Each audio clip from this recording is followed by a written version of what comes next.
Assalamualaikum warahmatullahi wabarakatuh. Orang yang selalu mengerjakan sesuatu dengan kasih sayang untuk menaati Allah, maka diliputkan kepadanya rahmat-rahmat Allah dan mengangkat dirinya dalam derajat yang tinggi. Tabaraka, diberikan keberkahan dalam hidupnya. Tabaraka wa ta'ala. Karena itu riwayatnya ada dua, yarhamuhumur rahman, yang kedua yarhamuhumur rahmanu tabaraka wa ta'ala.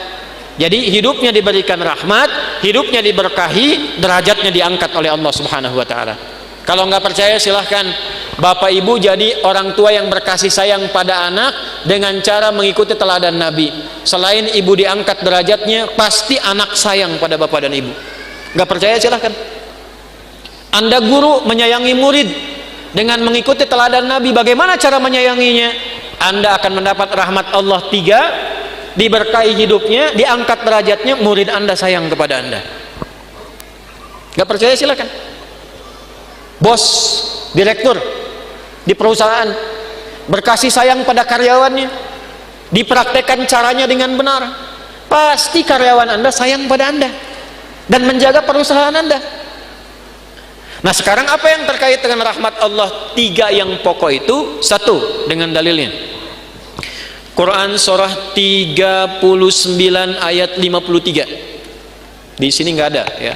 Ini syarahnya kita rinci nanti dari referensi lain.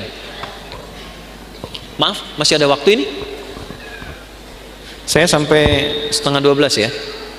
Kita nanti berhenti 15 menit lagi, nanti kita evaluasi sedikit. 1. Quran surah 39 Az-Zumar ayat 53. Orang-orang yang mengerjakan segala hal dengan kasih sayang, diniatkan untuk meneladani Rasulullah, mendapatkan ridha Allah, maka akan diampuni seluruh dosanya dan terjaga dari maksiat. Cara Allah mengampuni dosa seorang hamba itu ada 5 tahap, 5 tipe. Berapa tipe? 5.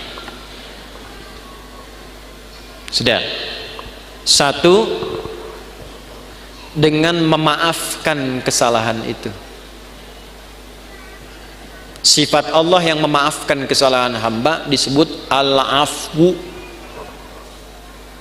Ya. Misal subuh tadi jam berapa? Kumaha teh? 4:35. Terus ada orang yang sholat subuhnya jam 5:34. Waktu subuh 4:35, sholat subuh 5:3. Salah tidak? Salah. Dosa tidak? Belum tentu. Kalau memang bangunnya kesiangan. Tuh. Dan memang tidak niat bangun kesiangan. Ada yang niatnya bangun kesiangan, malamnya begadang, nonton bola, menangis weh, ya. Jagoan kalah, bangun kesiangan. Nah, dia bangunnya terlambat, salah karena tidak tepat waktu, tapi belum tentu dosa. Maka dimaafkan oleh Allah kesalahan itu, ditunaikanlah sholat tepat saat bangunnya. Ya. Jadi kalau Anda terlalu lelah dengan beban kehidupan, kemudian tertidur cukup dalam, ya, lalu bangun tiba-tiba jam 8, walaupun keterlaluan sebetulnya. Bangun, ingat sholat. Nah, sholatlah saat bangunnya. Jadi jam subuh Anda itu pindah saat bangunnya. Ingat ya, waktu sholat orang yang ketiduran adalah saat bangunnya. Saya pernah punya pengalaman di Libya, lagi ngisi ceramah menjelang buka, 5 menit lagi tinggal buka. Tiba-tiba jemaah angkat tangan dalam sesi pertanyaan, Ustadz, apa hukumnya orang yang puasa tapi tertinggal sholat? Saya tanya balik, contohnya gimana Pak? Tadi saya subuh bangun kesiangan, saya menilai bahwa sholat subuh saya sudah lewat. Jadi karena menyimpulkan sudah lewat waktu subuhnya, kehilangan waktu sholat. Dia tetap puasa tapi nggak sholat subuh, zuhur sholat, asar sholat, maghrib belum karena nunggu buka. Maka bagaimana statusnya, status puasanya? Maka saya jawab, Pak, sekarang ambil wudhu, sholat subuh sekarang. Ya, betul, qadanya saat itu, saat waktu ingatnya di situ sholatnya. Jelas? Nah, itu salah tapi belum tentu mengandung dosa karena ketidaktahuan. Karena lupa jadi salah. Kan lupa itu suka menyebabkan orang tidak ingat kan? Nah, ketika orang tidak ingat berpotensi salah. Kan sering saya bilang, orang kalau korupsi itu bukan tidak sadar kalau korupsi itu salah. Cuman saat korupsi tidak ingat kalau korupsi itu salah. Itu, Bu. Hah? Ini kalau tertukar sendal pulang dari sini, ada ngambil sendal punya orang lain, bukan tidak tahu itu teh punya orang, cuman tidak ingat saat dipakai itu punya orang. Nah, lupa itu nasya, salah itu akhto'a. Saya lupa, nasitu, saya salah, akhto'tu. Kita lupa, nasina, kita salah, akhto'na. Rabbana la tu'akhidna in nasina au. Nah, gitu. Ya Allah, kalau kami lupa dan dengan lupa itu salah, mohon jangan hukum. Kata Allah, saya maha pemaaf, saya maafkan kalau kamu memang sadar itu salah. Karena itu jawaban pertamanya wa'fu anna. Tuh, al-afu. Subuh 4.35, salat 5.34. Terlambat karena sengaja, bukan karena tertidur. Nonton, aktivitas begadang, tidak ada perlunya, udahlah sampai situ aja gitu ya. Tiba-tiba terlambat, salah, dosa tidak? Iya, karena sengaja berpotensi menunda waktu sholat. Nah, itu ada kesalahan. Kesalahannya disebut apa? Dzambun. Bisa tulis supaya lebih terlihat. Tadi khotoun, yang ini dzambun.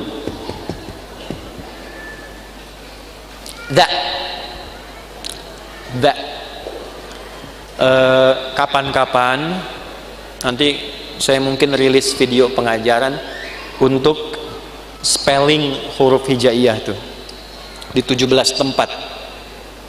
Itu diantara manfaatnya, itu bisa mengeluarkan semua potensi suara dalam tubuh, bukan hanya untuk baca Al-Quran. Jadi kalau kita bisa mengeksplorasi itu belajar bahasa apapun bisa cepat untuk kita kuasai, karena semua sumber suara keluar. Misal yang dari sini a, ha itu di sini, ketika ke sini ha, ketika ke sini kho, kan? Sampai da itu da di sini, da. Sampai ketemu ba, gampang, matiin aja hurufnya. Ab, at. Nah, itu sumber suaranya. As, az, ab. Ya, harakatnya cuma 3. Namanya ayu. Kalau enggak a, i atau u. Ab. Kasihkan a, ba. Kan? Ciluk. Nah, kan? Di kebawahin bi. Di besarin u. Nah, ini pakai za, dzambun. Dzambun itu, maaf, salah yang mengandung unsur dosa. Sengaja menunda sholat, terlambat, dzambun. Allah tidak ingin hambanya pulang ke akhirat bawa dosa. Maka diturunkanlah sifat yang kedua, namanya ghafir. Apa namanya? Ghafir. Ada surah ke-40, surah Ghafir.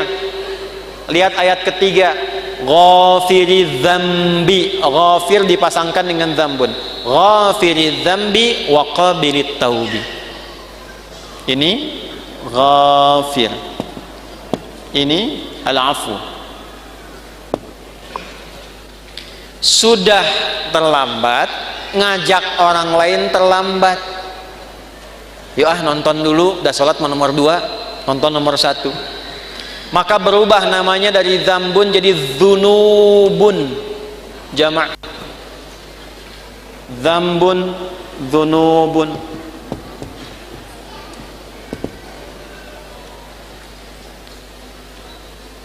Sudah mencela, merasa paling hebat, merasa paling bagus, terakumulasilah dzunubun. Maka muncul sifat Allah yang ketiga untuk berpotensi menggugurkan itu, namanya Ghaffarun. Ghaffar. Apa namanya? Di dalam surat apa? Surat Nuh ayat berapa? Ayat 10. Faqultu astaghfiru rabbakum innahu kana ghaffara. Kenapa menggunakan Ghafara tidak Ghafira? Karena umatnya Nabi Nuh sudah terakumulasi kesalahannya, sudah mengancam Nabi Nuh, sudah nuduh Nabi Nuh, menjelek-jelekan Nabi Nuh, ngusir Nabi Nuh, menantang azab. Maka diturunkanlah kalimatnya bukan Ghafir tapi Ghafar. Sudah terlambat sholatnya, ngajak orang lain gak ke masjid, mencela orang yang ke masjid. Ayo atuh orang nonton heula, sholat dah sholat nomor 2 tuh. Isin aku itu kamar masjid, ada eta mah soleh wungkul. Paham? Ya. Maka yang keempat ini ditambah ada zalimnya. Namanya dzunubun ma'adzulmi. Dzunubun ma'adzulmi. Dzunub dan zalim. Apa dalilnya? Contoh Quran surah 2 Al-Baqarah ayat berapa? Ayat 114 misalnya. Wa man azlamu zalim. Wa man azlamu mimman mana'a masajidallahi ay yuzkara fiha ismuhu wa sa'a fi kharabiha. Paham? Tidak. Siapakah kata Allah? Nih nanya sama kita, pertanyaan ini nggak usah dijawab karena Allah sudah Maha tahu. Namanya pertanyaan retorik. Pertanyaan retorik itu pertanyaan yang diajukan untuk menggugah kita supaya mikir, bukan supaya jawab. Seperti khatib Jumat nanya kepada jamaah, sudah menerangkan, dia tanya, apakah jamaah semua masih merasa beriman? Jangan dijawab, masih. Nah ini masalah. Saya pernah khutbah Jumat tuh, satu daerah di desa, ya kan? Bukankah bapak ini semuanya beriman kepada Allah? Betul. Itu pertanyaan retorik. Allah nanya kepada kita, gak usah dijawab, supaya kita mikir. Maksudnya begini, kalian ini kenapa sih sudah berbuat banyak dosa masih zalim juga? Di antara perbuatan zalim dan banyak dosa, satu, ada yang sifatnya tentang ibadah di masjid. Orang yang mencegah orang ke masjid, sengaja menjatuhkan orang supaya keluar dari masjid, memfitnah ulama supaya tidak ada di masjid. Tuh, itu namanya dosa akumulatif plus perbuatan zalim. Syirik, inna syirka la zulmun azim. Syirik masuk kategori ini nih. Syirik itu zalim. Ya. Hati-hati ya, yang kecil yang besar sama saja.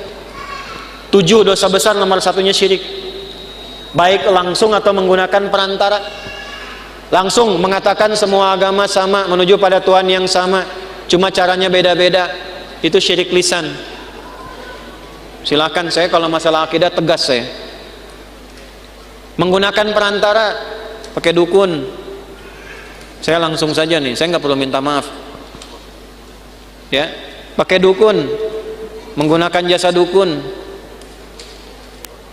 menerawang air tuh, kira-kira malaikat ngatur apa enggak nih? Gimana supaya enggak hujan? Bawa panci, bawa apa, tokotok segala rupa itu. Kita itu umat yang sudah diatur dengan syariat, doanya ada. Mau kita minta hujan berhenti, mau dipindahin, mau hujan sudah ada. Lengkap, sanadnya sahih. Minta hujan bahkan ada sholatnya istisqa. Mindahin hujan ada, dalilnya di hadis Muslim ada, caranya ada.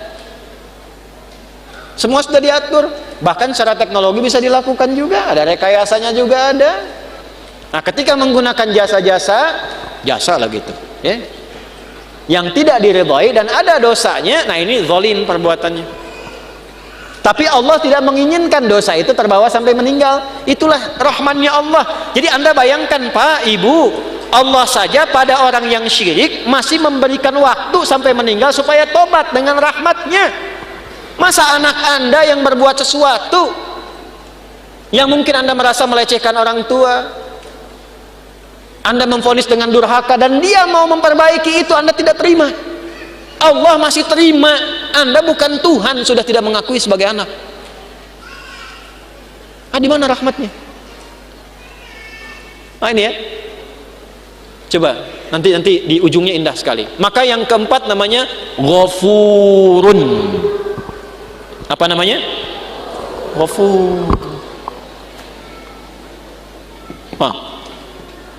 Ghafur. Pak Ghafur nggak boleh cepat marah tuh. Tapi yang kelima, syirik iya, Allah, mencuri iya, menjatuhkan iya, minum juga iya, zina pernah. Dan hebatnya begini, kalau dengar orang berbuat tindakan kriminal maksiat, dia belum mengerjakan, rasanya dia merasa belum komplit. Mana naon we? Iya. Si itu mah pernah begitu. Oh, benar gitu. Orang oge arek lah. Nah, itu berubah yang kelima. Namanya israf. Apa namanya? Israf itu sudah berlebihan. Ada orang berlebihan dalam dosa, semua pengen dicoba. Masih mungkin diampuni nggak? Halo? Allah dengan sifat rahmannya masih menurunkan ampunan pada yang demikian kalau dia mau tobat. Inilah yang kelima puncaknya. Ketika Allah ingin mengampuni dengan sifat kelima ini, tidak digunakan al-afu, tidak digunakan turunan dari kata ghafara, baik ghafir, ghaffar ataupun ghafur, tapi yang kelima langsung disebutkan rahmatnya. Rahmat. Dengan sifat rahmannya langsung disebutkan kata rahmatnya, rahmat. Dosanya israf. Bahkan rahmatnya dilekatkan dengan sifat Allah pemiliknya. Ya, pakaian nisbah. Rahmat itu punyaku, maka dengan rahmat yang aku punya, semua rahmatku aku punya nih, aku tawarkan kepadamu ampunan supaya engkau tobat dari dosa yang kau kerjakan itu. Nih, ada yang pernah mabuk, pernah bunuh, pernah zina, pernah merampok, pengen tobat, pengen balik. Kata Allah jawabnya bagaimana? Hei, aku tawarkan kepadamu semua rahmat yang aku punya untuk mengampuni dosamu kalau engkau benar mau tobat. Kurang apa coba? Jadi kalau dengan tawaran itu masih ada yang belum tobat, keterlaluan itu. Dengan cara apa lagi Allah mesti ampuni? Di mana dalilnya? Quran surah ke-39 di ayat berapa? 53. Bagaimana bunyinya? Qul ya ibadiyalladzina asrafu ala anfusihim la taqnatu mir rahmatillah. Sandarkan pada Allah. Wasi'at rahmati kulla syai'. Rahmat ketemu yang mutakallim. Rahmatku mencakup semuanya. Ya, di situ apa? Allah. Jangan putus asa dari rahmat Allah. Kenapa tidak langsung menggunakan rahmati? Karena kalau banyak dosa biasanya nggak kenal Allah walaupun mengaku muslim. Itu. Maka nama Allahnya dikenalkan lagi supaya kenal lagi. Ya. Contoh nih, ada orang sudah terakumulasi dosanya, profesional lah di bidang dosa. Mabuk, nipu, ngerampok segala rupa kan? Terus Anda ingatkan, ya itulah orang bertakwa kepada Allah. Nah, pasti jawabnya gini, atau mau Allah lah gitu. Jangan bawa-bawa Tuhan gitu ya. Nah, karena belum kenal Tuhan, dikenalkan lagi la taqnatu mir rahmatillah. Dan hebatnya masih diaku hamba, Pak. Kul ya Muhammad, katakan ya ibadi, hei hambaku, masih diaku hamba. Coba ya, ini jangan anak Anda lah, anak umum aja. Ada ibu dan ayah, anaknya begitu durhaka, buruk terhadap citra keluarga. Di luar sudah merampok, sudah membunuh, sudah berzina, merusak nama keluarga. Tiba-tiba pulang ke rumah pengen minta maaf sama bapak dan ibu, diterima nggak? Ayo. Saya tanya nih, kalau bapak ibu mau terima, pertama ketemu senyum atau kecut? Tuh. Marah atau tenang? Non sia kadieu. Tuh, coba. Nah, inilah pentingnya kita ngaji begini. Ini anak datang pengen taubat, wasilahnya orang tua pengen minta maaf. Allah yang pencipta kita mengatakan, "Qul ya ibadi," pakai kata iba, hambaku. Pakai ya disebutkan 360 kali dalam Al-Quran. Fungsinya 3 di ilmu nahwu. Nidaul qarib, nidaul mutawassit, nidaul ba'id. Memanggil yang dekat, yang menengah, yang jauh. Hei ahli maksiat, dimanapun berada, semua jangkauan. Yang telah menyimpulkan mungkin Allah nggak akan ampuni dosaku. Salah kesimpulannya, kata Allah, hambaku sini, jangan putus asa dari rahmatku. Setelah Allah berikan rahmat, teruskan ayatnya, innallaha yaghfirudz dzunuba jami'a. Semua dosa yang pernah engkau kerjakan, kalau benar tobatmu, aku ampuni sekarang semuanya. Tuh. Nah, orang yang sering melakukan rahmat dalam hidupnya, maka apa tanda mendapatkan rahmat dari Allah? Terjaga dirinya dari perbuatan dosa. Makanya orang-orang berkasih sayang itu potensi berbuat dosanya kecil. Matanya pakai rahmat, ini mata nih akan dijaga dari maksiat. Kalau nggak percaya silahkan gunakan mata untuk menaati Allah, maka mata Anda akan dijaga dari perbuatan maksiat. Gunakan lisan untuk taat, maka lisan akan dijauhkan dari maksiat sampai ke ujung kaki. Kalau biasa kita pakai tubuh kita untuk ibadah, maka nanti kita akan disebut ibad namanya. Ya ibadi, ibad. Karena biasa pakai rahmat, maka di sini yarhamur rahman, yarhamuhum rahman, kata rahmannya muncul. Allah punya sifat rahmat, namanya rahman. Disambungkan dengan kita hambanya ibad, disatukan jadi ibadur rahman. Maka muncullah di surat Al-Furqan, wa ibadur rahmanil ladzina yamshuna 'alal ardi hauna wa idza khatabahumul jahiluna qalu. Nah, ini kita ngaji, bukan cocok logi. Ini. Jadi orang-orang yang ngajinya benar itu terjaga dari maksiat. Kalau kita prakteknya pakai rahmat. Ya. Ngaji dapat ilmu, dapat pahala. Setelah itu lisan mencela. Pahala diambil, celaan ditutup. Belum dapat ini. Jelas? 2, saya cepat nih karena waktunya kita hampir habis. Yang kedua, orang-orang yang dalam hidupnya senantiasa mendekatkan diri dengan rahmat Allah akan diberikan kemudahan dalam hidup. Diberikan kemudahan dalam hidup. Bukan tidak punya masalah ya. Maksudnya saat akan menghadapi masalah, itu Allah mudahkan terlebih dulu. Ini saya berikan ijazah ya, untuk meringankan persoalan hidup. 1, yang ini tadi, jaga rahmat Allah. Yang kedua, banyak sholawat pada Nabi. Allahumma salli ala Sayyidina Muhammad. Banyak sholawat pada Nabi. Itu orang yang sering sholawat pada Nabi, salah satu faedahnya insya Allah dimudahkan urusan hidupnya. Sholawat, banyakin sholawat. Sholawat dengan rasa cinta. Walaupun sekedar sholawat pun Allah berikan jawaban. Ini saya tanya nih, kita istighfar sendiri sama Allah, Astaghfirullahaladzim, dengan kita berwasilah menggunakan sholawat, kira-kira mana yang paling utama? Tapi jangan tebak-tebakan. Mana yang paling utama? Gini, dua-duanya utama. Tapi kalau kita mau dilihat mana yang paling berpotensi diterima, itu sholawat. Kenapa?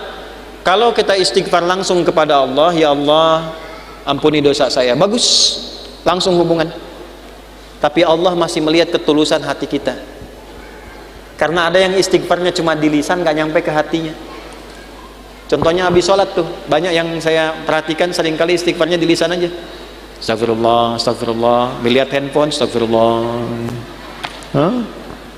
Update status sambil astagfirullah itu, sambil kirim WA. Itu cuma di lisan, belum tentu diterima. Tapi kalau Anda bersolawat pada Nabi atas dasar cinta Allah kepada Nabi, walaupun Anda belum tulus solawatnya, baru keluar dari lisan, Allahumma sholli ala sayyidina Muhammad, tapi karena kalimat itu keluar menggunakan nama Nabi dan dengan cinta Allah kepada Nabi, dapat Anda 10 kebaikan. Apa dalilnya? Man shalla alayya salatan wahidatan sallallahu alaihi asyra salawat. Siapa yang solawat kepadaku, Nabi nggak sebutkan mau solawatnya khusyuk, mau biasa-biasa, mending keluar kalimat solawat, maka dibalas oleh Allah 10 kebaikan. Nah, di antara kebaikan yang Allah berikan itu ada rahmat di dalamnya. Ditemukan di mana? Di Quran surah kedua, di ayat berapa? 157. Al-Baqarah ayat 157. Bunyinya bagaimana? Ulaika alaihim sholawatun mir rabbihim warahmah wa ulaika humul muhtadun. Ada orang-orang yang hidupnya dijamin oleh Allah mendapatkan sholawat dari Allah. Apa makna sholawat dari Allah? Pujian yang melahirkan rahmat. Tahu dari mana rahmatnya? Kalimat setelahnya berupa tafsir, sholawatu warahmah. Apa makna rahmat di sini? Memudahkan urusan hidup. Dari mana dalilnya? Kalimat setelahnya, wa ulaika humul muhtadun, dan merekalah orang-orang yang dimudahkan hidupnya. Dari mana taunya kalau ini kemudahan hidup? Pada ayat sebelumnya, ayat 155 dan 156. Bagaimana bunyinya? Wala nabluwannakum bisyai'in minal khauf wal ju' wa naqsi minal amwal wal anfus wath thamarat wa basyiris sabirin alladzina idza asabathum musibah qalu inna lillahi wa inna ilaihi ulaika alaihim salawatum mir rabbihim wa rahmah wa ulaika humul muhtadun. Duhai kalian yang hidup, aku akan uji dengan berbagai ujian supaya membuat hidup kalian berkualitas, kalian lebih baik lagi. Ujian itu satu bentuknya kekhawatiran. Sekarang pun ada yang khawatir kapan Ustadz selesai ngajarnya. Walju, karena saya mulai lapar. Wa naqsi minal amwal, ongkos sudah mulai berkurang. Wal anfus, ada yang sakit, ada yang meninggal. Wath thamarat, ada yang hasil kerja kerasnya dibawa orang. Wa basyiris sabirin, berbahagialah orang sabar. Bagaimana cara sabar? Alladzina idza asabathum musibah, yang kalau diuji dengan masalah ini, qalu, mereka meyakinkan pada hatinya, inna lillahi wa inna ilaihi raji'un. Ini ujian dari Allah supaya membuat saya berkualitas, dan pasti Allah kasih solusinya. Bagaimana cara mendapatkan solusinya? Kalau orang-orang sudah bersikap begini, tawakal pada Allah, maka dia berburu rahmat Allah. Ulaika alaihim salawatum mir rabbihim wa rahmah. Orang sabar begini dipuji oleh Allah, diberikan rahmat. Kalau Allah sudah kasih rahmat, maka Allah berikan kemudahan untuk menyelesaikan semua masalah hidupnya. Maka orang-orang yang mempraktekkan hadis ini ar-rahimuna, orang-orang yang berkasih sayang, mempraktekkan hidup dengan rahmat, langsung otomatis dijaga oleh Allah dengan rahmatnya ini, supaya dimudahkan semua urusan hidupnya. Semakin kuat prakteknya, semakin mudah hidupnya. Saya berani berkata begini karena saya mencoba, benar enggak ini kan, dengan keyakinan tuh. Benar enggak tuh untuk menenangkan hati, bukan meragukan itu. Seperti kata-kata Nabi Ibrahim, ya, di Al-Baqarah ayat 260. Wa idh qala Ibrahimu rabbi arini kaifa tuhyil mauta qala awalam tu'min qala bala walakin liyatma'inna qalbi. Ya Allah, tunjukkan padaku bagaimana cara engkau menghidupkan yang mati. Kata Allah, kamu belum yakin. Kata Nabi Ibrahim, saya yakin ya Allah, supaya hati saya tenang saja. Saya lihat orang-orang dulu, kok betapa mudah hidupnya. Kita praktekkan satu-satu. Melihat orang dengan kasih sayang, mencoba untuk memaafkan, mencoba untuk berlapang dada, menempatkan pada tempatnya. Latihan aja, baru latihan itu dimudahkan, Pak. Baru latihan masih sedikit. Ini tidak beli, ini tidak beli. Pak, ini pami kaca soca ya, aya nu ngintun ku bapak diangge eta biasa. Tapi Bu, kaca soca ukurannya sami persis. Tuh. Sama persis ukurannya dengan keadaan mata saya. Kan Anda nggak tahu berapa yang silindris, berapa yang minus ini. Ini kalau saya buka kacamata, laki-laki dan perempuan sama. Sama-sama manusia. Makanya kenapa Bu, kalau pengajian perempuan, ibu-ibu, sab muslimah itu saya buka kacamata. Ya, tujuan utamanya supaya yang paling cantik tetap istri saya. Ya. Ini sama ukurannya Pak, tuh persis. Setiap ada model baru datang ukurannya sama persis. Dari mana? Siapa yang pernah ngecek mata saya? Ini dapat hadiah juga, Allah kasih baju, kos kaki sampai ke sepatu. Cuman modal satu hadis ini teh, satu hadis. Cuman modalnya yakin punya Allah. Nah eta teh modal yang paling utama tuh punya Allah. Gitu. Sekarang kita kekurangan itu. Sekarang banyak orang kekurangan itu. Jadi rasanya kurang merasa punya Allah. Coba tanamkan pada hati, saya punya Allah. Maka Anda tidak akan takut kehilangan jabatan, kalaupun harus jujur. Karena punya Allah. Qulillahumma malikal mulki tu'til mulka man wa tanzi'ul mulka mimman. Karena punya Allah jangan takut kehilangan harta kalau harus sedekah. Karena punya siapa? Allah. Makanya dekati Allahnya. Ittaqillaha haitsuma kunta wa atbil hasanata sayyi'atal hasanata tamhuha. Ihfadillaha yahfad. Jaga Allah, Allah jaga kita. Jaga Allah itu maksudnya apa? Jaga diri kita tersambung dengan Allah. Ini pakai hadisnya, pakai praktekkan dalam hidup.